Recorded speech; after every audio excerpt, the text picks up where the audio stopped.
Good morning, everyone. Can I ask you, dear colleagues, to take your seats?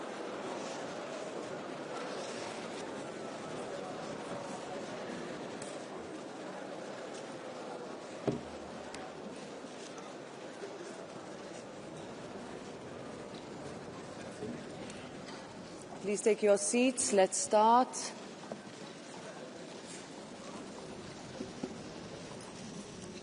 I am pleased to welcome the President of the European Commission, Ursula von der Leyen, to the European Parliament for the annual State of the European Union address. Thank you, dear Ursula, for being with us today and for your engagement with this House.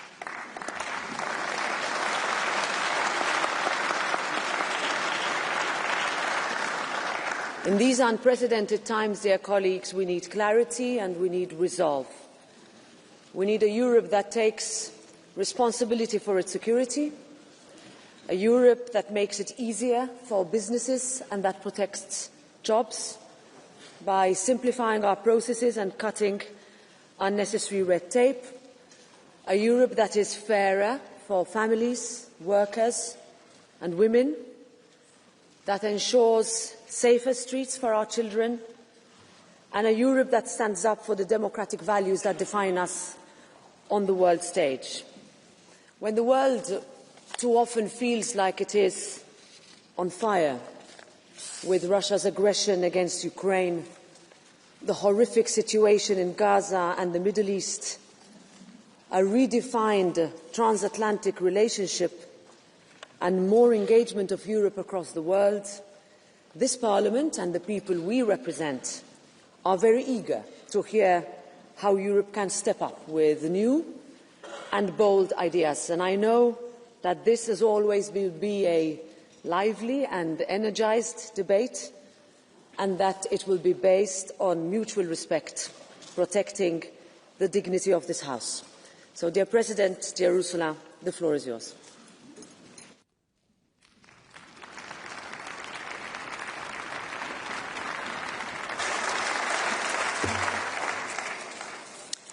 Thank you very much, President Metsola, Minister, honourable members. Europe is in a fight for a continent that is whole and at peace, for a free and independent Europe, a fight for our values and our democracies, a fight for our liberty and our ability to determine our destiny for ourselves. Make no mistake, this is a fight for our future. And I thought long and hard about whether to start this State of the Union address with such a stark appraisal. After all, us Europeans are not used to or comfortable with talking in such terms, because our union is fundamentally a peace project. But the truth is that the world of today is unforgiving, and we cannot varnish over the difficulties that Europeans feel every day. They can feel the ground shift beneath them. They can feel things getting harder, just as they are working harder. They can feel the impact of the global crisis, of the higher cost of living. They feel the speed of change affecting their lives and their careers. And they worry about the endless spiral of events they see on the news, from the devastating scenes in Gaza to the relentless Russian barrage on Ukraine. We simply cannot wait for this storm to pass. This summer showed us that there is simply no room or no time for nostalgia. Battle lines for a new world order based on power are being drawn right now. So yes, Europe must fight for its place in the world, in which many major powers are either ambivalent or openly hostile to Europe, a world of imperial ambitions and imperial wars, a world in which dependencies are ruthlessly weaponized, And it is for all these reasons that a new Europe must emerge.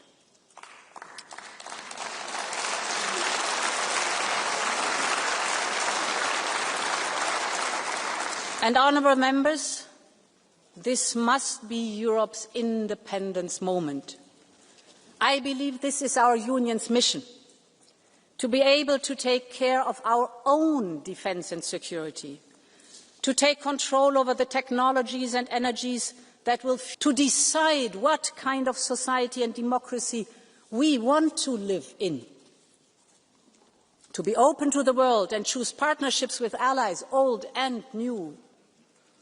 Ultimately, it is about having the freedom and the power to determine our own destiny. And we know we can do it, because together we have shown what is possible when we have the same ambition, unity and urgency. I must say I've lost count of the number of times that I was told that Europe could not do this and could not do that, in the pandemic, on the recovery plan, on defence, on supporting Ukraine, on energy security, and the list goes on. Every time, Europe stood united and made it. And we need to do the same now. So, honourable members, the central question for us today is a simple one. Does Europe have the stomach to fight?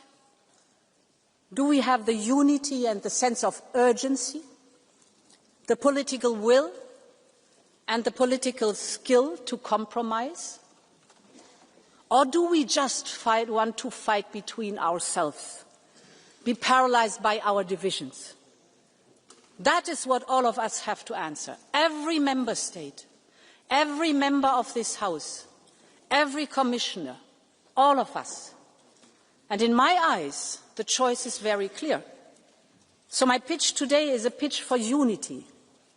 Unity between member states. Unity between European institutions. Unity between the pro-European democratic forces of this House.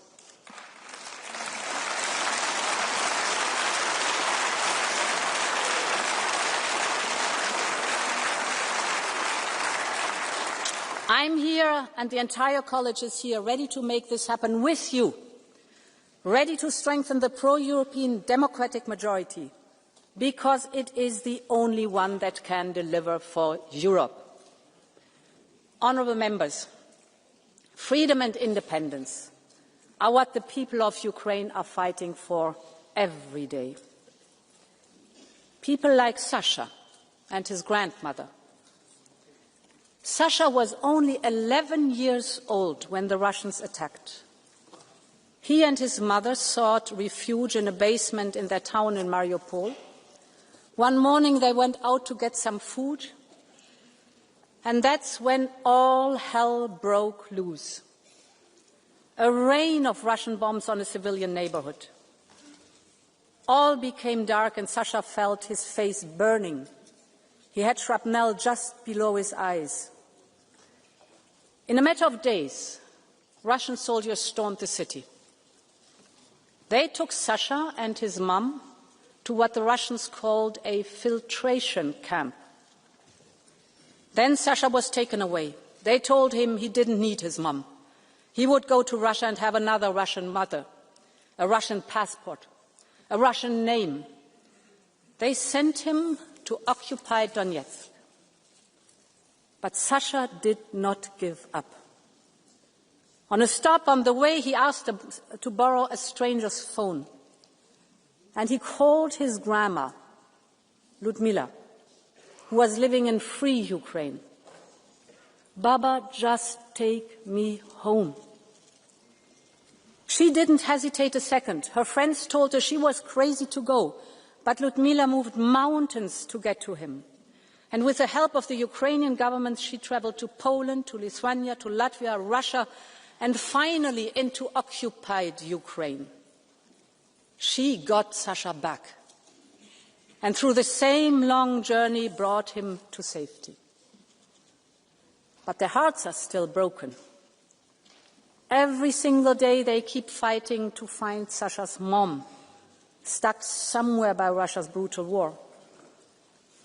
I would like to thank Sasha and Ludmila for allowing me to share their story. I'm honored that they are here with us today, and honorable members, please join me in paying tribute to Sasha, to Ludmila, and to Ukraine's relentless fight for freedom. Just stand up. Stand up. Stand up.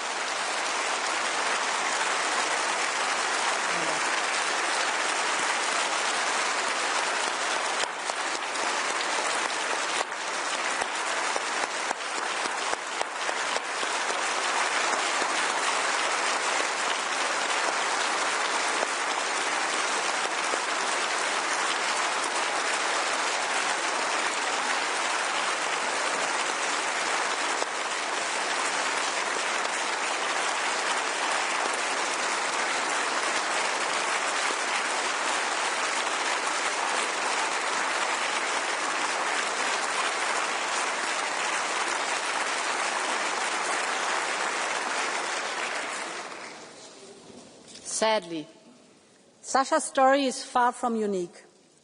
There are tens of thousands more Ukrainian children whose fate is unknown, trapped, threatened, forced to deny their identities.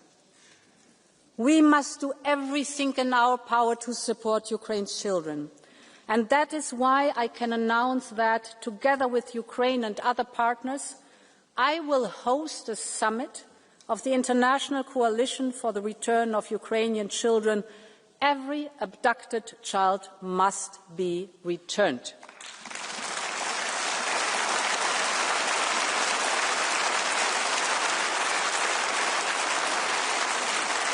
Honourable members, this war needs to end with a just and lasting peace for Ukraine. Because Ukraine's freedom is Europe's freedom. The images in Alaska were not easy to digest. But just a few days later, European leaders came to Washington to support President Zelensky and secure commitments. Real progress has been made since then.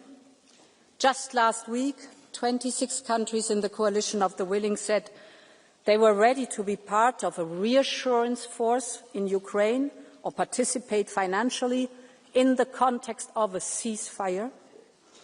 We will continue to support all diplomatic efforts to end this war. But we have all seen what Russia means by diplomacy. Putin refuses to meet President Zelensky. Last week, Russia launched the largest number of drones and ballistic missiles in a single attack. Yesterday, there was a missile attack on a village in Donetsk, targeting people waiting to pick up their pensions. More than 20 were killed.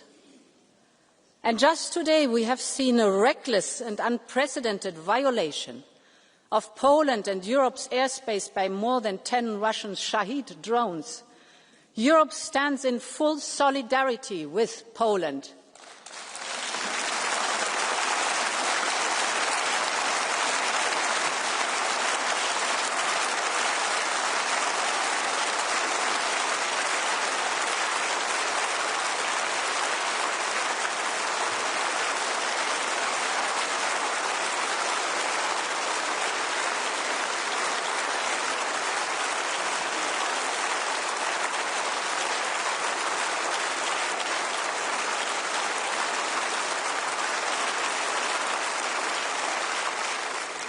Putin's message is clear, and our response must be clear too.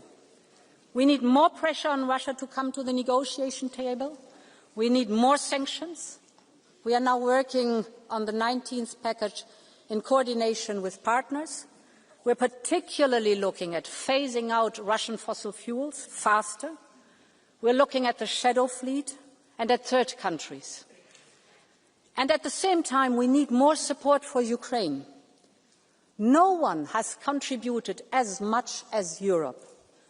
Close to 170 billion euros of military and financial aid so far, and more will be needed. And it should not only be European taxpayers who bear the brunt of this. This is Russia's war, and it is Russia that should pay.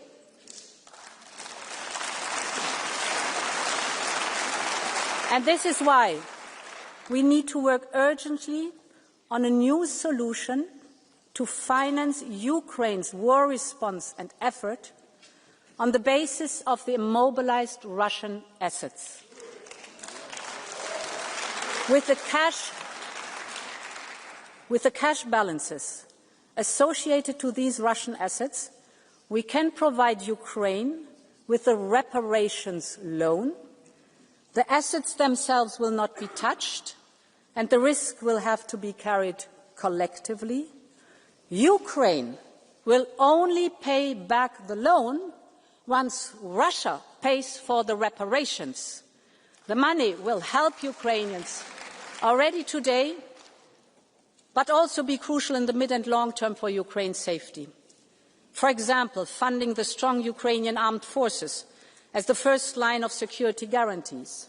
So we will propose a new programme. We call it Qualitative Military Edge.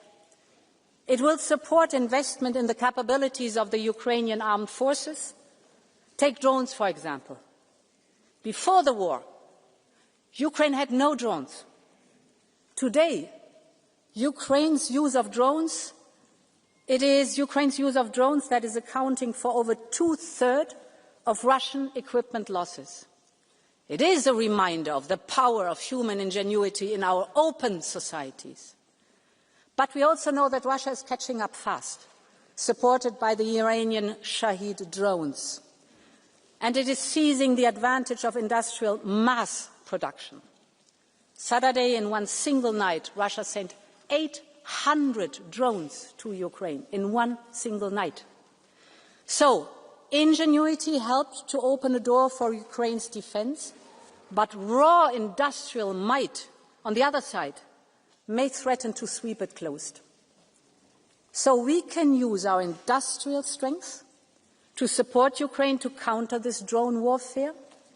We can help transform Ukrainian ingenuity into battlefield advantage and into joint industrialization. And this is why I can also announce that Europe will front-load 6 billion euros from the ERA loan and enter into a drone alliance with Ukraine. Ukraine has the ingenuity. What it needs now is scale. And together we can provide it so that Ukraine keeps its edge and Europe strengthens its own.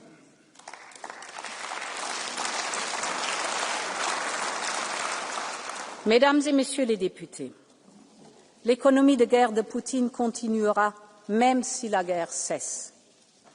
Cela signifie que l'Europe doit être prête à assumer la responsabilité de sa propre sécurité. Bien sûr, l'OTAN restera toujours essentielle, mais seule une posture de défense européenne forte et crédible peut garantir notre sécurité. Et nous avons accompli des progrès historiques ces dernières années pour bâtir notre Union européenne de la défense. Au début de cette année, nous avons lancé le plan Readiness 2030, qui pourrait mobiliser jusqu'à 800 milliards d'euros d'investissement dans le domaine de la défense. Cela inclut le programme SAFE, désormais prêt à fournir 150 milliards d'euros pour des achats communs. 19 États membres ont déjà soumis une demande. Le programme est complètement souscrit. Ça, c'est une très bonne nouvelle. Nous travaillons aussi à accorder une prime à ceux qui soutiennent l'Ukraine ou achètent du matériel ukrainien. C'est une aide financière d'urgence face à un besoin urgent. La semaine dernière, j'ai pu le constater de mes propres yeux en visitant les États membres en première ligne. Ce sont eux qui connaissent le mieux la menace russe. Et sans aucun doute, le flanc oriental de l'Europe protège toute l'Europe, de la mer Balte à la mer Noire.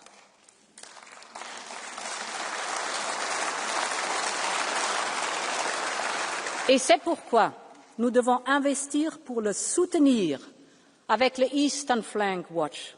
Cela signifie doter l'Europe de moyens stratégiques indépendants. Nous devons investir dans la surveillance spatiale en temps réel afin qu'aucun mouvement de force ne passe inaperçu. Nous devons répondre à l'appel de nos amis baltes et bâtir ce mur de drones. Ce n'est pas une ambition abstraite, c'est le fondement d'une défense crédible. Une capacité européenne développée, déployée et entretenue conjointement, réactive en temps réel, sans aucune ambiguïté sur nos intentions. L'Europe défendra chaque centimètre carré de son territoire, mesdames et messieurs.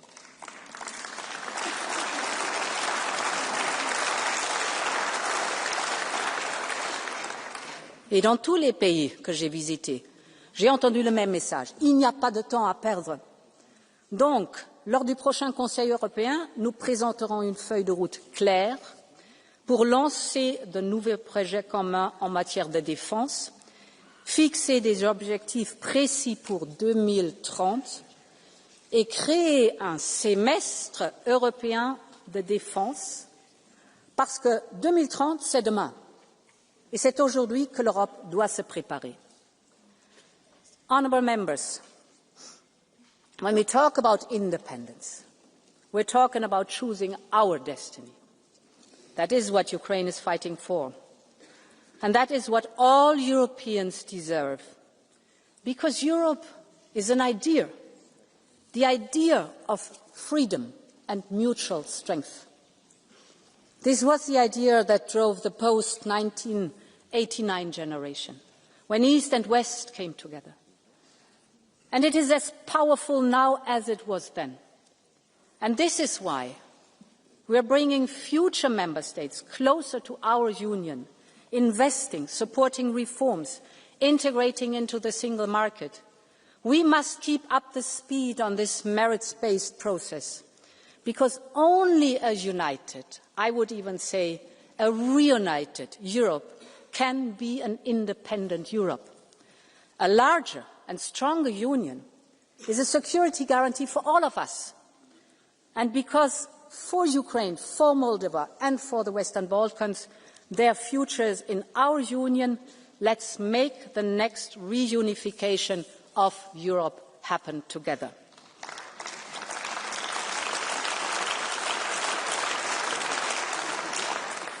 Honourable members, what is happening in Gaza has shaken the conscience of the world.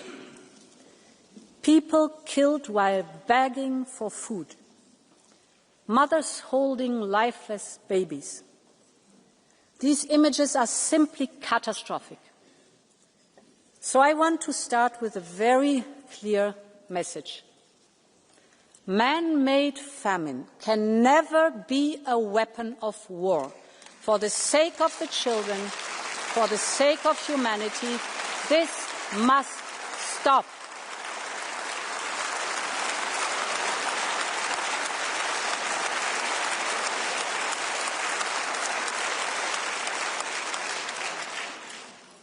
This is also part of a more systematic shift in the last month that is simply unacceptable. We have seen the financial suffocation of the Palestinian Authority. The plans for settlement project in the so-called E1 era, which would easily cut off the occupied West Bank from East Jerusalem. The actions and statements by the most extremist ministers of the Israeli government, which incite violence. All of this points to a clear attempt to undermine the two-state solution, to undermine the vision of a viable Palestinian state, and we must not let this happen.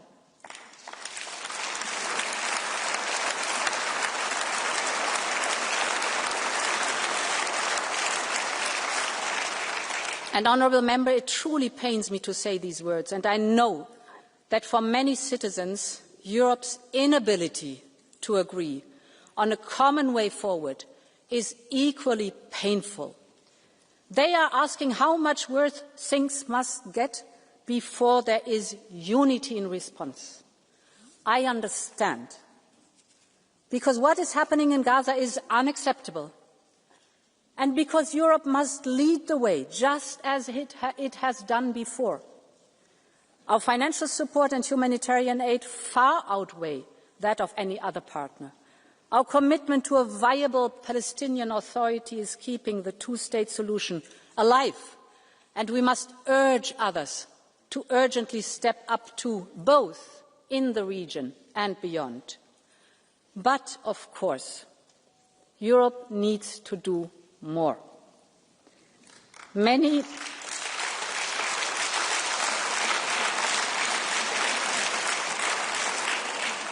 member states have moved ahead on their own.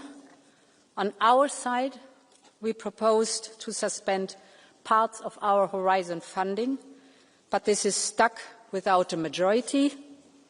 We must overcome this. We cannot afford to be paralysed. And this is why I will propose a package of measures to carve out a way forward. First, the Commission will do all that it can do on its own. We will put our bilateral support to Israel on hold. We will stop all payments in these areas without affecting our work with Israeli civil society or Yad Vashem. Second, we will make 2 further proposals to the Council. We will propose sanctions on the extremist ministers and on violent settlers.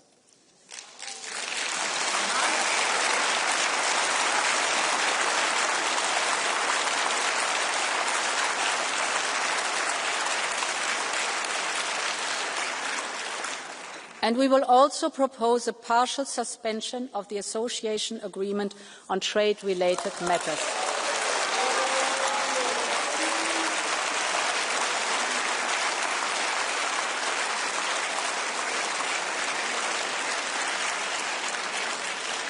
I am aware it will be difficult to find majorities.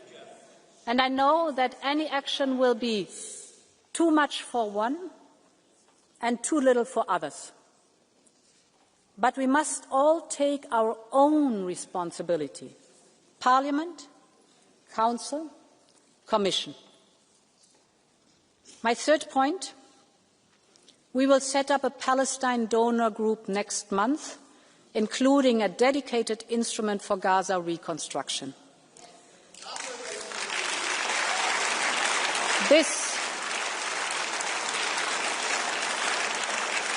This will be an international effort with regional partners, and it will build on the momentum of the New York conference organised by France and Saudi Arabia.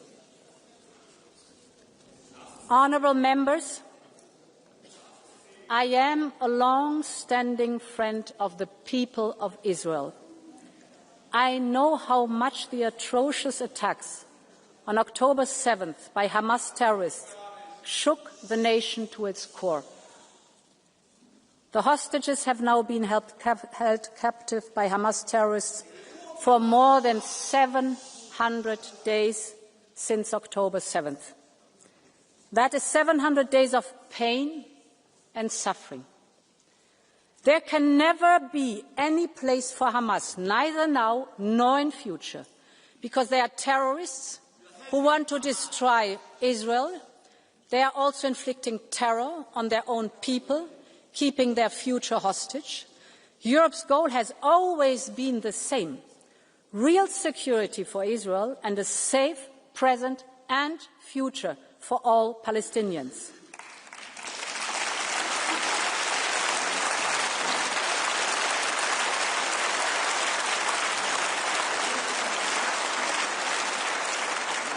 And that means that hostages must be released, that there should be unrestrained access to all humanitarian aid, and that there must be an immediate ceasefire. But in the longer term, the only realistic peace plan is based on 2 states, living side by side in peace and security, with a secure Israel a viable Palestinian Authority, and the scourge of Hamas removed. That is what Europe has always stood for, and it is time to come together and help make this happen.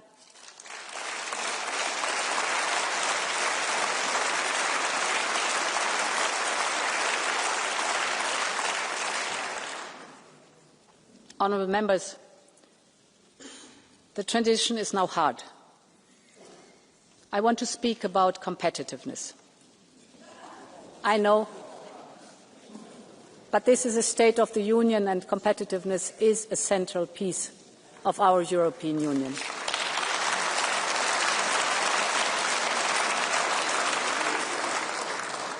Europe's independence will depend on its ability to compete in today's turbulent times.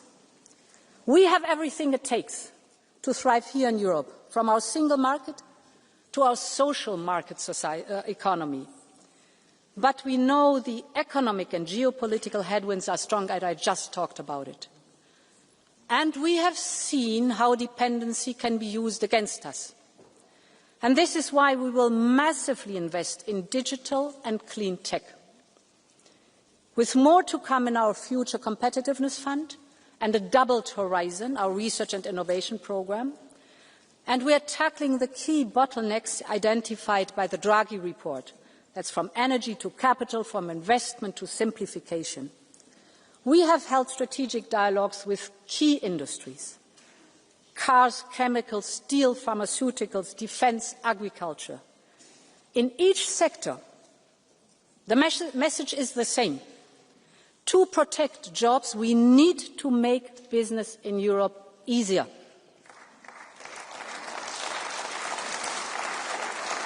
A digital euro, for example, will make it easier for companies and consumers alike. And the omnibuses we have put on the table so far will make a real difference. Less paperwork, less overlaps, less complex rules. Our proposal will cut €8 billion per year, €8 billion cut of bureaucratic costs for European companies. And further omnibuses are on their way, for example, on military mobility or on the digital. For innovative companies, we are preparing the so-called 28th regime and speeding up the work on the Savings and Investment Union. Because we have many high-potential startups in key technologies like quantum, AI and biotech, but as they grow, the limited availability of risk capital forces them to turn to foreign investors. And this is wealth and jobs going elsewhere. And it jeopardizes our tech sovereignty. This is why the Commission will partner with private investors on a multi-billion euro Scale-up Europe fund. It will help make major investments in young, fast-growing companies in critical tech areas, because we want the best of Europe to choose Europe. And, honourable members, our greatest asset is the single market. But we all know it remains unfinished. The IMF estimates that the internal barriers within the single market are equivalent to a 45% tariff on goods and even a 100% tariff on services. Just think of what we are missing out on. And as underscored by the latter report, the single market remains incomplete, mostly in 3 domains: finance, energy and telecommunications. So we need clear political deadlines. And this is why I will present a single market roadmap to 2028 on capital, on services, on energy, on telecoms, on the 28th regime, and the 5th, freedom for knowledge and innovation. Because we all know the old saying, only what gets measured gets done. Honourable members, this will also support our investment in the technologies that will fuel our economy, clean and digital. Take artificial intelligence. A European AI is essential for our future independence. It will help power our industry and our societies, be it healthcare or be it defence, you name it. So, we will focus on the first key building blocks. That's from the Cloud and AI Development Act to the Quantum Sandbox. We are massively investing in the European AI gigafactories because these gigafactories support our innovative startups so that these startups can train, develop and deploy their models, their next generation AI models in these gigafactories. And when we called on the private sector to join forces with us, the response was overwhelming. Later today, I will meet CEOs from some of the largest European tech companies. They will hand over their European AI and tech declaration, and this is their commitment to invest in Europe's tech sovereignty, and I'm absolutely grateful for that. This is the way it should go in the European Union. And we must also take the same approach on clean tech, from steel to batteries. Europe's clean tech sector must stay in Europe, and we have to take urgent action. With the Clean Industrial Deal, we have identified the main hurdles that slow down these sectors. So now we need to speed up with the implementation, because investors, of course, want to know that if they invest, there will be a demand for clean European products on the other hand. And this is why lead markets must be at the heart of our action, to spark a virtuous cycle where both supply and demand go up and prices go down. On the supply side, we will launch a battery booster package. This will put 1.8 billion euros up for equity to boost production in Europe. You know that batteries are key enablers of other clean tech, especially electric vehicles. So this goes to the heart of our economic independence. On the demand side, we must urgently drive demand for European industrial leadership in clean tech. And this is why we will introduce a Made in Europe criteria in public procurement.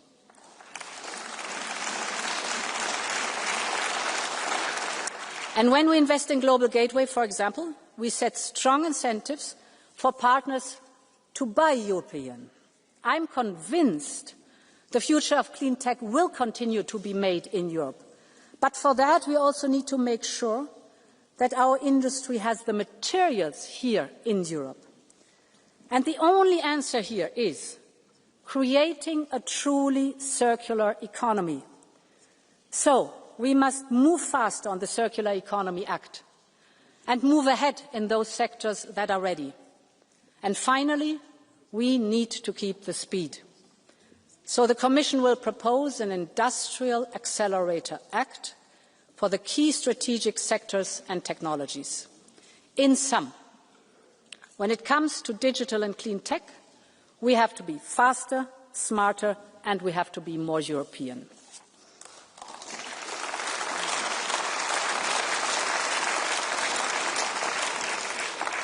Honourable members, already today, low-carbon sources account for over 70% of our electricity. We are global leaders in clean tech patents, better than the United States, racing with China.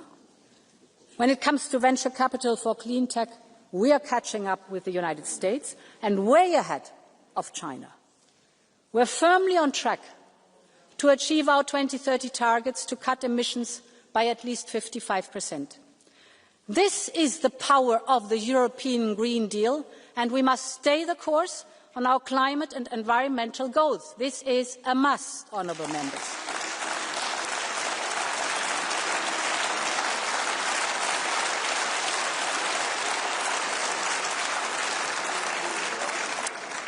And the science is very clear. And the economic and security case is equally compelling. In fact, this transformation is central to our push for independence, because it reduces our energy dependency, because circular production limits our strategic dependencies, and because it creates front-runner industries that can export the solutions to others. When I speak to the Global South, from Africa to India to the Central Asia, they are looking for solutions. These are rapidly evolving markets, and the jury is still out for who will dominate these markets of the future. We are the ones who can meet the growing demand for solutions, but it's not a given. And this is why the Commission proposed the 2040 targets, 10 years after the Paris Agreement. I know that many people are concerned about the scale of what is needed and what is ahead. And that is why the transition must support people, it must strengthen industry. This also means massive boosting of public and private investment, creating lead markets for circular and clean products. That delivers jobs and that delivers investment in Europe. Ensuring a just transition for all, for example with a social climate fund, and securing the global level playing field, notably by promoting carbon pricing. Europe must protect its industries. They are doing the right thing to decarbonise, and they should be rewarded and incentivised. We otherwise risk relying again on imports to Europe, imports for the steel that our car makers need, or imports for the fertilizer that our farmers need. And that means we would be at the mercy of price, volume and quality that others are willing and able to provide. Take steel and other metals. Global overcapacity is squeezing margins and leaving little incentives to pay a clean premium. So this makes it harder for Europe's steel industry to invest in decarbonisation. That is why the Commission will propose a new long-term trade instrument to succeed the expiring steel safeguards. Europe will always remain open. We like competition, but we will always protect our industry from unfair competition.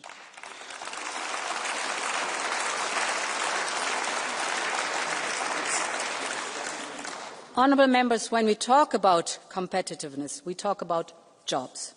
We're talking about people and their livelihood. So the bottom line is that workers must be empowered if we are to have a competitive economy. And that is why we will propose a Quality Jobs Act to ensure that modern employment keeps pace with the modern economy.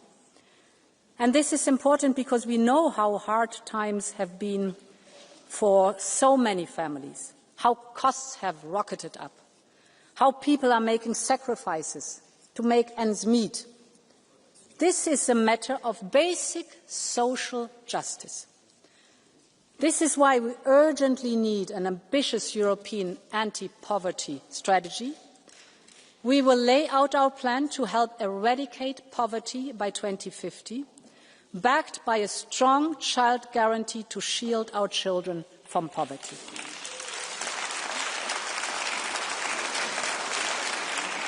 And we will also put forward a series of packages on affordability and the cost of living. Allow me to give you 4 telling examples. The first is energy. When the energy costs rise, it is not just a number on the bill. It is every single part of people's life that is affected. So at the height of the energy crisis in the last years, Europe acted. And thanks to that common effort, we quickly managed to stabilise prices and secure supply. We are now on the path to energy independence. But energy bills are still a real source of anxiety for millions of Europeans, and costs are still structurally too high for industry. We know what drove prices up. That was dependency on Russian fossil fuels. So it's time to get rid of dirty Russian fossil fuels completely.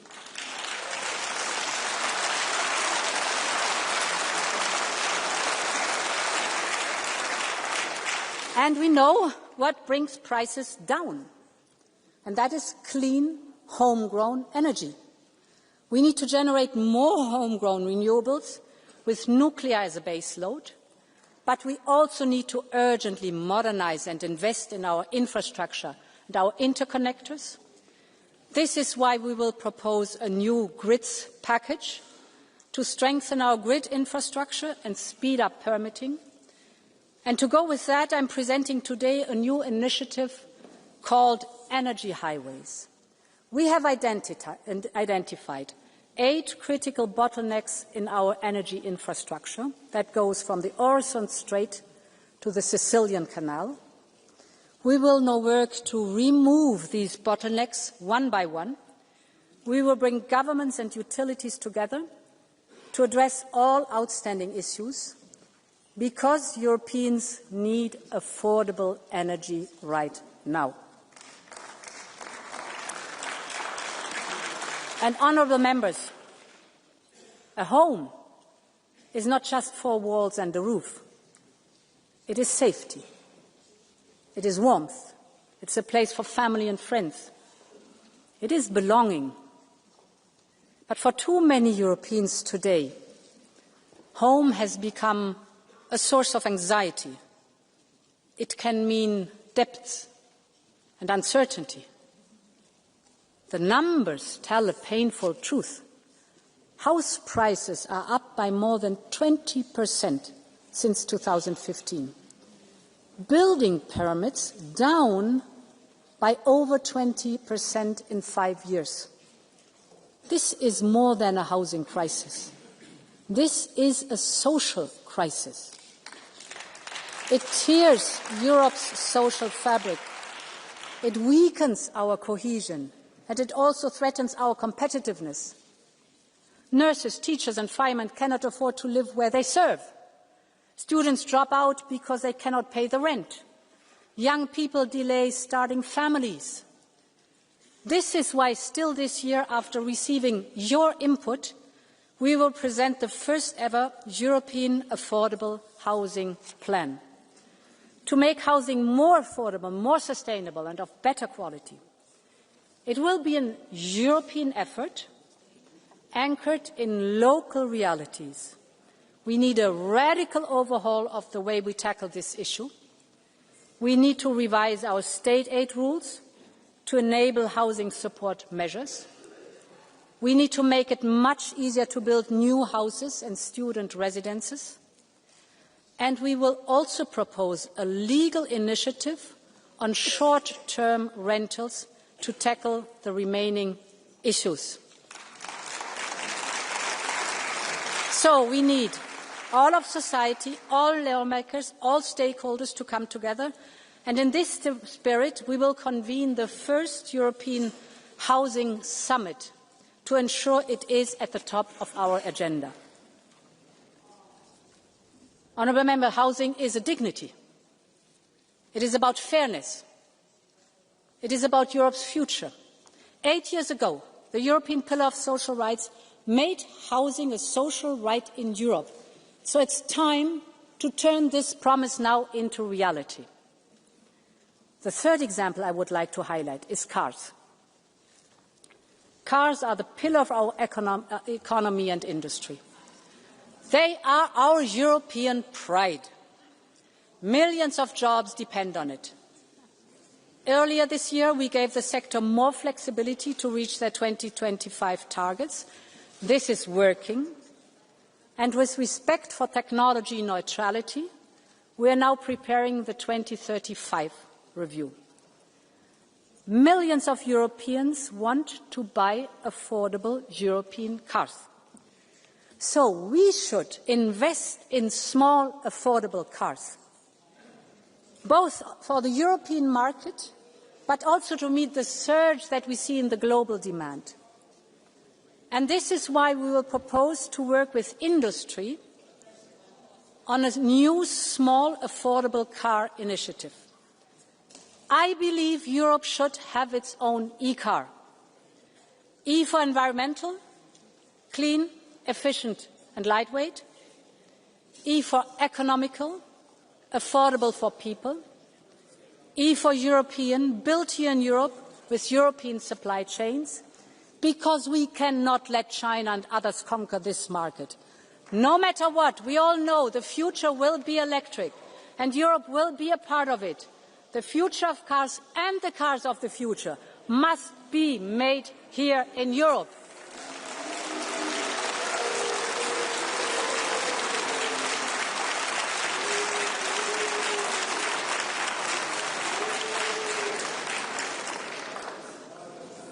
Honourable Member, the final example I want to highlight is linked to food. In Europe, we have access to high-quality food that our outstanding farmers and fishers produce at affordable prices. They are also the custodians of our lands and oceans, our biodiversity, the key to our food security. But they are facing headwinds from high input costs to red tape or unfair competition. We are acting on all those fronts. We have simplified the CAP, less paperwork, more trust. We have ring-fenced income support in the next MFF and made sure that funding can be topped up by national and regional envelopes. But our farmers need fair competition and a level playing field. This is essential. And this is why we have robust safeguards in our trade deal with Mercosur, backed up by funding if compensation is needed. We also need to strengthen the position of farmers in the food chain. For too long, their hard work has not paid off as it should. Farmers have a right to a fair price for their food and a fair profit for their families. We will therefore review the implementation of our unfair trading practices legislation and take action wherever it is needed. And I can announce today that we will boost our promotion budget to launch a new Buy European Food campaign, because we can proudly say that our European food is the best in the world.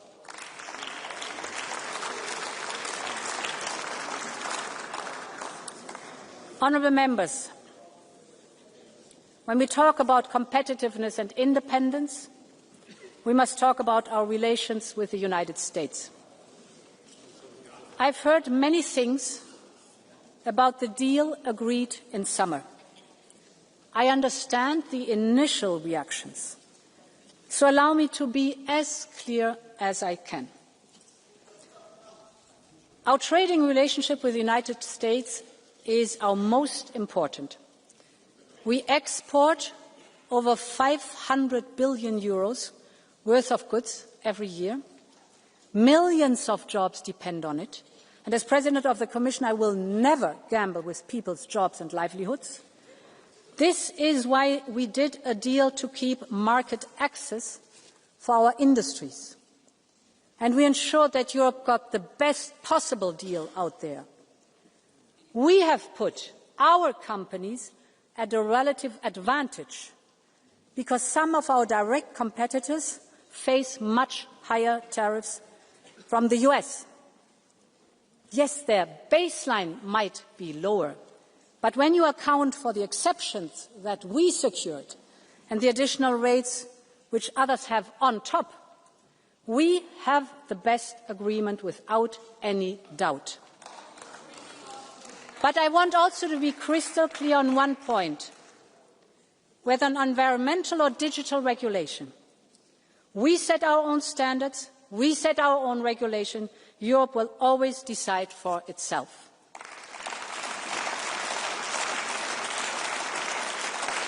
And honourable members, I do not believe in tariffs. Tariffs are taxes.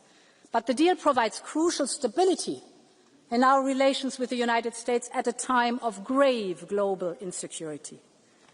Think of the repercussions of a full-fledged trade war with the United States. Picture the chaos, and then put that image next to the one from China just last week. China flanked by the leaders from Russia and North Korea. Putin gloating about how Russia-China relations are at an unprecedented high. None of this is a great surprise, but it reflects the changing landscape, and it creates two imperatives for Europe's independence push and its place in the world. The first is that we need to double down on diversification and on partnerships. 80% of our trade is with countries other than the United States. So we need to capitalize now on these new opportunities. And at a time where the global trading system is crumbling, we're securing the global rules through bilateral agreements like Mexico, like Mercosur, or finalising negotiations on a historic deal with India by the end of the year. We will also build a coalition of like-minded countries to reform the global trading system, like with the CPTPP countries, because trade allows us to strengthen our supply chains, open our markets, reduce dependencies.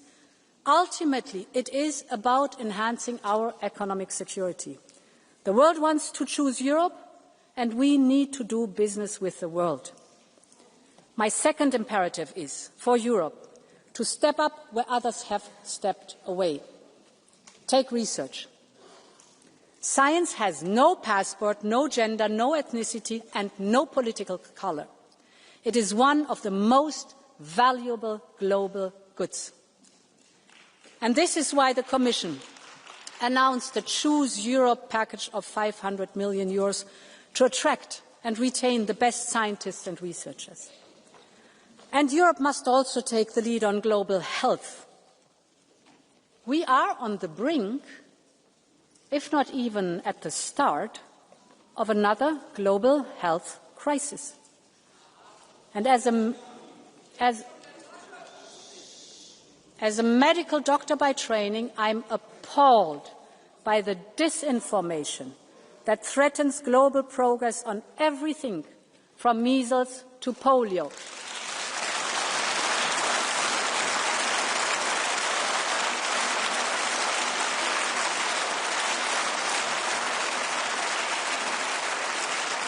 And this is why today I can announce that the European Union will head a new global health resilience initiative, because the world is looking to Europe and Europe is ready to lead.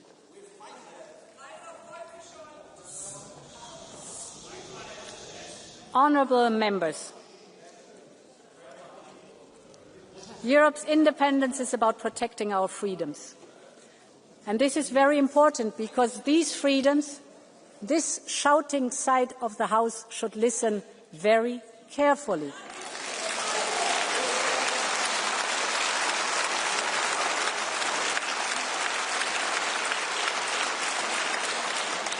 Listen very carefully.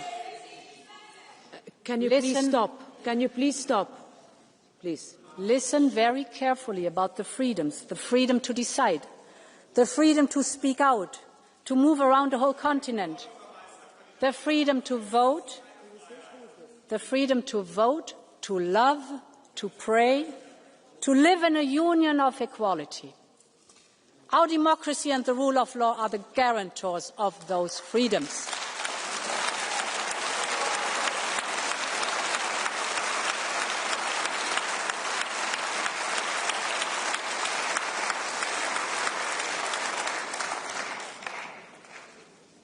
This is why we have done so much to strengthen our tools and step up enforcement.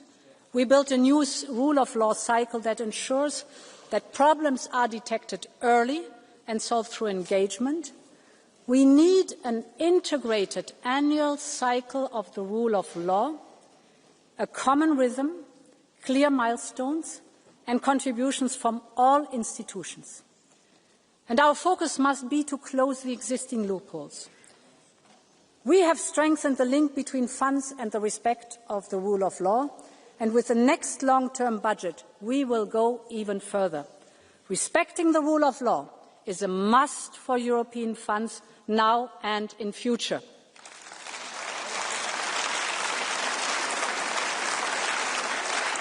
And honourable members, the rise in information manipulation and disinformation, as we hear, is dividing our societies. It is not only eroding trust in the truth, but also in democracy itself. This is why we urgently need the European Democracy Shield. We need more capacity to monitor and detect information manipulation and disinformation. So we will set up a new European Centre for Democratic Resilience. This will bring together the expertise and capacity of member states and neighbouring countries. You obviously are fearing this new centre.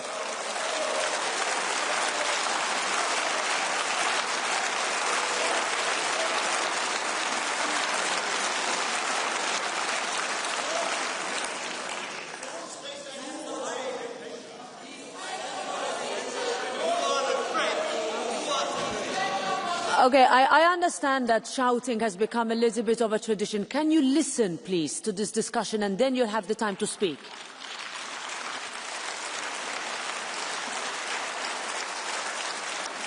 In some communities across Europe, traditional media are struggling.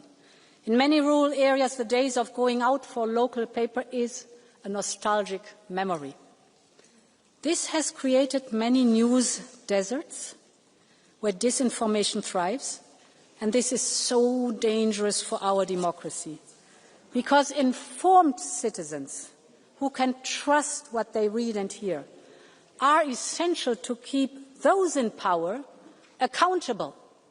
And when independent media is dismantled or neutralized, our ability to monitor corruption and preserve democracy is severely weakened. This is why the first step Listen careful. This is why the first step in an autocrat's playbook is always to capture independent media, because this enables backsliding and corruption to happen in the dark. So we need to do more to protect our media and our independent press. And this is why we will launch a new media resilience programme. And this media resilience programme will support independent journalism and media literacy, but we also need to invest to address some of the root causes of this threat.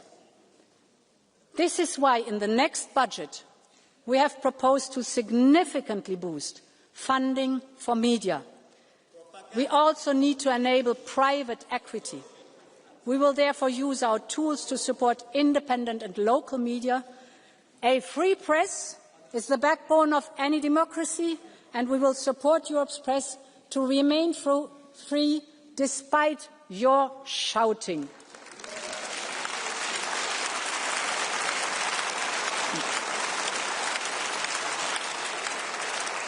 Honourable members, another important point.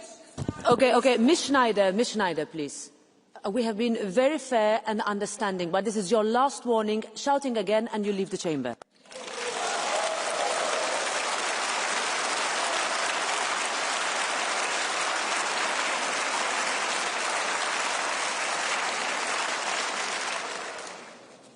Let's have a look at social media. It has many, many benefits for connecting people.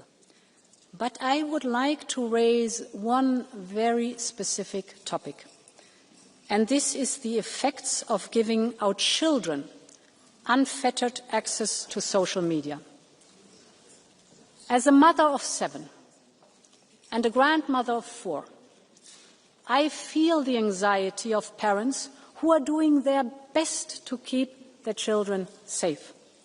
These parents worry that when their children pick up a phone, they could be exposed to the wide-ranging dangers simply with a scroll. Online bullying, adult content, promoting self-harm, and algorithms that prey on children's vulnerabilities with the explicit purpose of creating addictions. Too often, mums and dads feel powerless and helpless, that they are drowning against the tsunami of big tech flooding their family homes. I strongly believe that parents, not algorithms, should be raising our children. and their voice must be heard. This is why today I'm here to tell you that I'm listening, just as in my days we as a society taught our children that they could not smoke, drink or watch adult content until a certain age. I believe it is time we consider doing the same for social media. Our friends in Australia are pioneering a social media restriction. I'm watching the implementation of their policy closely to see what next steps we can take here in Europe. I will commission a panel of experts to advise me by the end of this year on the best approach for Europe. We'll approach this carefully and listen to everyone. And in all of this work, we will be guided by the need to empower parents and to build a safer Europe for our children. Because when it comes to kids' safety online, Europe believes in parents and not in profits.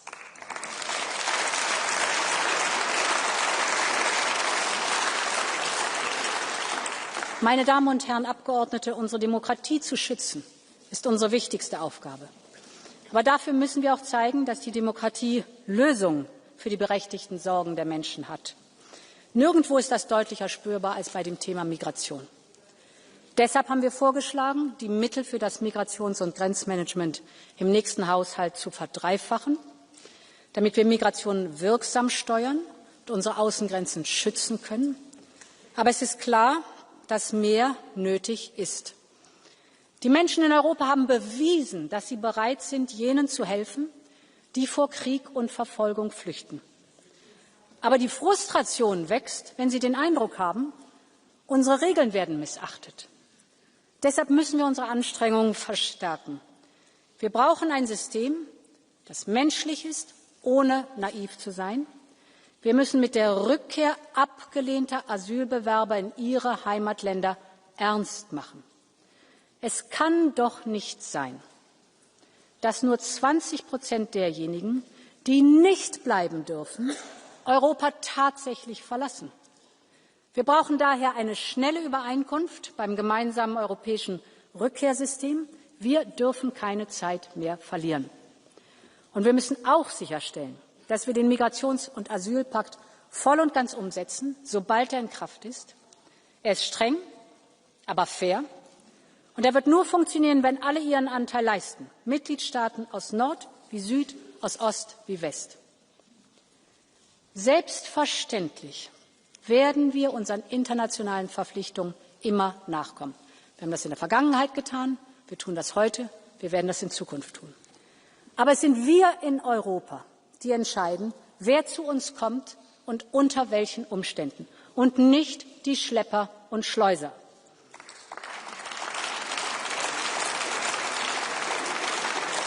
Die Schlepper und Schleuser machen Millionen und Abermillionen mit ihren zynischen, falschen und oft fatalen Versprechen. Deshalb müssen wir ihr Geschäftsmodell zerstören. Die Zahlen gehen zwar insgesamt zurück, aber immer noch versuchen zu viele Schleuser und Schlepper, illegal die Menschen über die Grenzen zu bringen, und oft sterben die Menschen auf dem Weg. Wir müssen mit Social-Media-Plattformen zusammenarbeiten, um die Online-Planung, Online-Werbung für Schleuseroperationen zu beenden.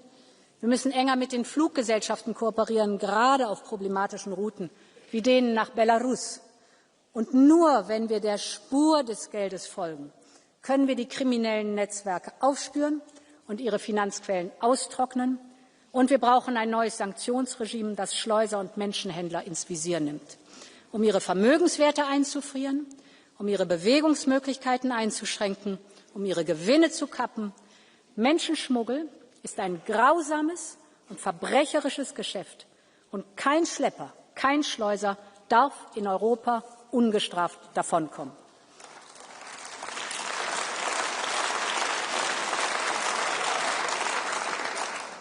Honourable Member, the point I want to make is simple. If it matters to Europeans, it matters to Europe. This is our enduring duty to deliver. This summer, we all saw the pictures of Europe's forests and villages on fire. More than 1 million hectares were burned. An area around a third of the size of Belgium. The scale of the damage is enormous. And we know it is not a one-off. Climate change is making each summer hotter, harsher, and more dangerous. And this is why we have to radically step up our efforts into climate resilience and adaptations and nature-based solutions. But we must also give ourselves the tools to respond.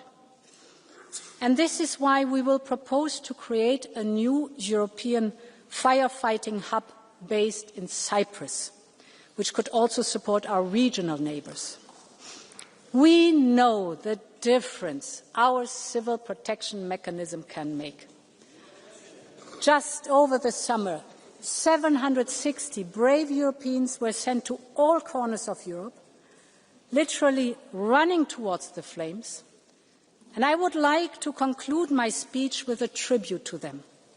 The firefighters, the pilots, the crews, everyone stepped up. And I would like to tell you the story of a group of 20 Greek rangers. They are specialists in taming the fiercest of forest fires. When the fires erupted in the Asturias region, Spain called Europe for help. And Greece answered the call. The flames were so vast, the smoke could be seen from space. But for 5 days, these 20 Greek rangers stood shoulder to shoulder with their Spanish colleagues. As the flames swept closer to the village of Genestoso, they fought day and night to contain the inferno. And in the end, together, they tamed the fire and the village was saved. And honourable members, it is such an honour to welcome one of these heroes today. The leader of the Greek team, Lieutenant Nikolaios Paisios. Lieutenant, dear Nikolaios, your courage is an inspiration to all of us.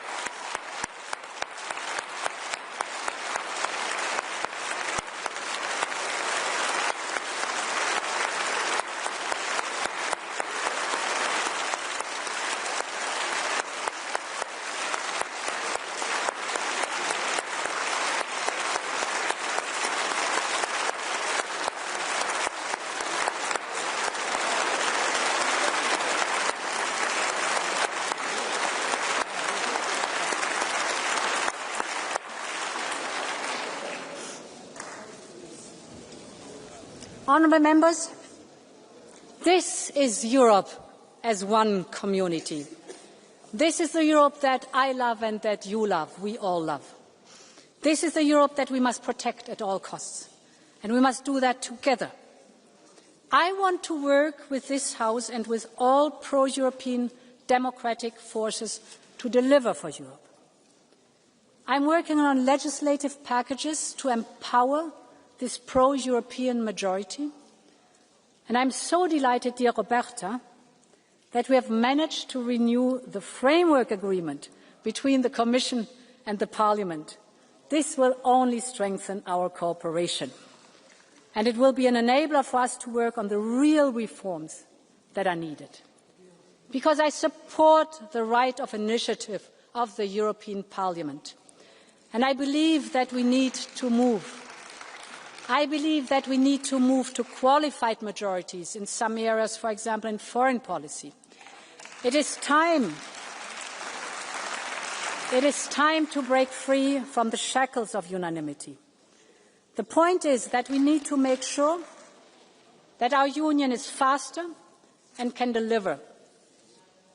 Because this is how we can win the fight together, to deliver Europe's independence moments. And let's remember that we have always had to fight for our freedoms, for the generation that fought hard and hand in hand across our continent, to the underground press that kept the flame of freedom alive, across Central and Eastern Europe during the Cold War, or the forest brothers in the Baltics who resisted Soviet oppression at every turn. This struggle, this fight, is deeply ingrained in who we are as Europeans. 80 years ago, our continent was hell on earth. 40 years ago, our continent was divided by a wall. But on each occasion, Europeans decided to fight for a better future, to make itself whole and to make the whole strong. And that is what I will strive for every single day with you, honourable members. Long live Europe. Thank you so much.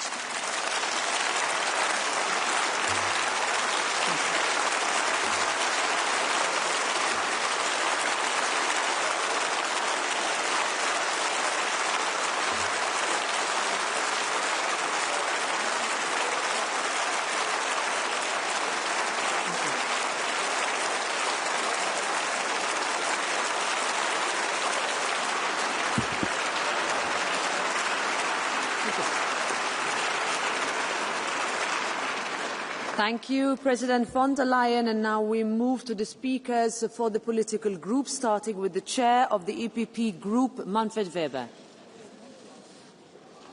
Can I please ask you to take your seats? Go ahead, Mr. Weber. Madam President of Parliament, President of the European Commission, dear colleagues, this summer was not an easy summer for Europe. It was Alaska, a missing Europe. It was Gaza, a totally split Europe. It was the US trade deal, not easy. Forest fires. Draghi criticizing the economic policy. It was really not easy. And it's now easy to stand here in this plenary and criticize. I think a lot of colleagues after me will do so. They criticize Commission, Commission President, Council. I will not do like this. I believe we only can win trust if we trust in us. And that's why my first message is that people can count on what EPP promised in the election campaign. We voted in Bucharest for our projects, for our priorities. We won the elections. And the Commission is now delivering. A fleet of omnibuses started. A return regulation is on the table. SAFE programme on defence. We have 18 sanction packages and the Tunisian agreement. And the fence in Greece and Poland are protecting our external border. We have illegal migration numbers reduced by 80%. A lot happened in the last month. It's not perfect at all, but we start to deliver, and I want to thank the Euro Commission for their work. We are attacked as EPP from the left that we are too right, from the right extreme that we are too left, but I tell you, we will seriously and decisively continue to deliver. Content, content, content. That's what counts for EPP. Autumn, dear friends, will be a moment of truth for us now in the Parliament. The legislation arrives on our desk, and the guiding principle for us is responsibility. And that's why we will support the US trade agreement. I understood that in the Inter Committee a lot of colleagues criticised. EPP was the only group who supported the outcome of Scotland. I don't like to have 50% tariffs. I would like to talk about 0%, about TTIP. It was opposed by the left in these times when we discussed it. But what is the alternative to Scotland? A trade war with the US? Responsibility means also to stand here and say yes to Mercosur, with the proper safeguards for our farmers. We want to have more of these further agreements with Mexico, already presented, India, Indonesia. We have partners who still believe in a rule-based trade order in the world. Mercosur is for us an anti-Trump agreement to show that rule-based approach works. And if we refuse Mercosur, we push South America to China. I know defending Mercosur is not popular, but it's responsible and it is honest to tell it to the people. And speaking about jobs, last year we lost around 90,000 jobs in the European car industry. 90,000 families. We speak as EPP with trade unions. We speak with the CEOs from the car sector, and everybody tells us we need an ambitious climate approach, but also a realistic one. In this moment of time, whole industries in Europe are dying. That's a reality on the ground. We support an ambitious climate approach for 2050, no doubt about this. But we need a technologically neutral approach nuclear energy, combustion engine, and we have to screen the legislation on practicability. That is what we have to do, and we have to do it fast. Dear friends, more single market, more flagship projects, more investments, more digital. We all agreed in this House on the Draghi agenda, and now Draghi is asking us, what are you waiting for in this moment of time? Socialists, I have to say, voted in the Ample Committee against the omnibus, for the rejection of the omnibus proposals. And I listened that also, Irache, you said publicly that socialists take the US trade agreement into question. You don't know whether you will support it or not. I tell you, this behaviour is splitting the platform. This is exactly what is harming the European agenda. We have to deliver now, and that's why we have to be honest in this plenary now. Prime Minister Frederiksen, a socialist leader, stood here in July and presented the agenda for the Danish presidency. She spoke about competitiveness, about stopping illegal migration and security. Key pillars. She asked us to be strong on less bureaucracy and migration. There are two sides of the socialist reality, I have to say. There is the socialists of Sanchez and there is the socialists of Frederiksen in today's Europe. And I hope that we don't see the Spanish political reality spreading to Europe. I tell you, nearly all votes during this week proposed CBAM, Future of Agriculture Policy, Public Procurement, Waste Directive, all votes this week are based on a platform agreement on the committees. That's a reality in our House. It works. Europe does not need another ideological fight in the centre. What we need now are solutions. And we have to act fast, dear colleagues. On the return regulation, Frederiksen again, asking us to be partner for the Danish presidency. On the return regulation, Commission presented the regulation in the first 100 days in office. And it took another 100 days to nominate a rapporteur in the European Parliament. And now we have foreseen the return regulation vote in December, at the end of the Danish presidency. Sorry, dear colleagues, that's not the way how we should work. We must speed up. People ask from us solutions in this moment of time. And allow me to underline also on the historic moment we are in. Ukraine confirmed, the Alaska event confirmed that the red carpet for Putin